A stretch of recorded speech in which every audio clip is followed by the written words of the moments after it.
आइजा 570 तो हमने पढ़ लिया।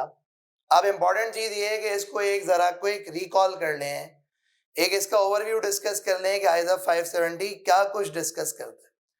तो देखो आइजा 570 में पहली इंपॉर्टेंट चीज ये है कि हमें कॉन्सेप्ट हमने समझा what exactly do mean by going concern assumption. तो गोइंग कंसर्न अजम्पशन क्या होता है कि एक entity will continue for the foreseeable future, और फोर्सिएबल फ्यूचर का मतलब क्या होता है कि एक एंटिटी एटलीस्ट 12 मंथ्स के लिए इन ऑपरेशन रहेगी।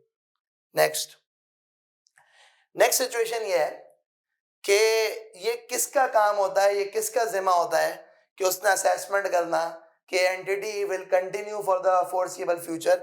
ये काम होता है मैनेजमेंट का। तो मैनेजमेंट का काम होता है कि मैनेजमेंट ने क्या करना होता है, मैनेजमेंट ने गोइंग कंसर्न का असेसमेंट करना होता है कि क्या हमारा बिजनेस गोइंग कंसर्न है या नहीं है।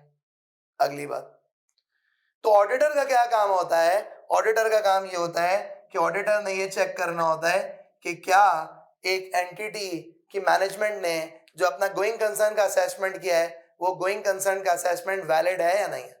So that's what the auditor does. अब नाउ ये तो हमने बात कर ली कि मैनेजमेंट की जिम्मेदारी क्या है, ऑडिटर की जिम्मेदारी क्या है। अब एक इंपॉर्टेंट चीज ये है कि ये गोइंग कंसर्न और ऑडिट रिपोर्ट का क्या ताल्लुक है।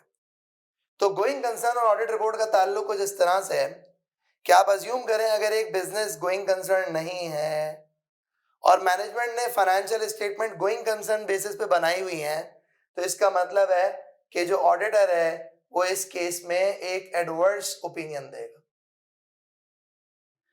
अगर एक बिजनेस गोइंग कंसर्न नहीं है और मैनेजमेंट ने financial statement breakup value basis पे बनाई हुई है, यानी कि जैसे बनानी चाहिए थी वैसे ही बनाई हुई है, तो उस केस में ऑडिटर क्या करेगा, उस केस में ऑडिटर अनमॉडिफाइड ओपिनियन देगा और अनमॉडिफाइड ओपिनियन के साथ साथ एम्फेसिस ऑफ मैटर पैराग्राफ देगा।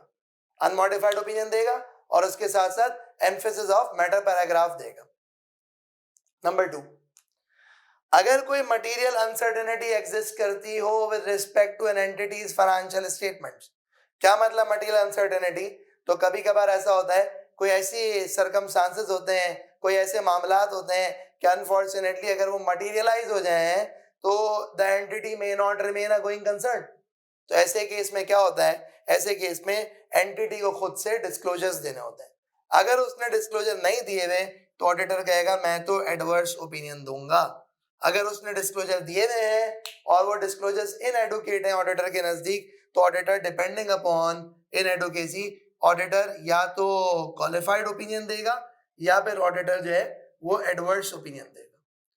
और अगर एक ऐसी सिचुएशन हो जाए कि जहां पे मैनेजमेंट ने एडुकेट डिस्क्लोजर दिए हुए हैं, तो उस केस के अंदर ऑडिटर क्या करेगा, ऑडिटर उस केस के अंदर मटेरियल अनसर्टेनिटी का सेक्शन इंट्रोड्यूस करेगा अपने ऑडिट रिपोर्ट।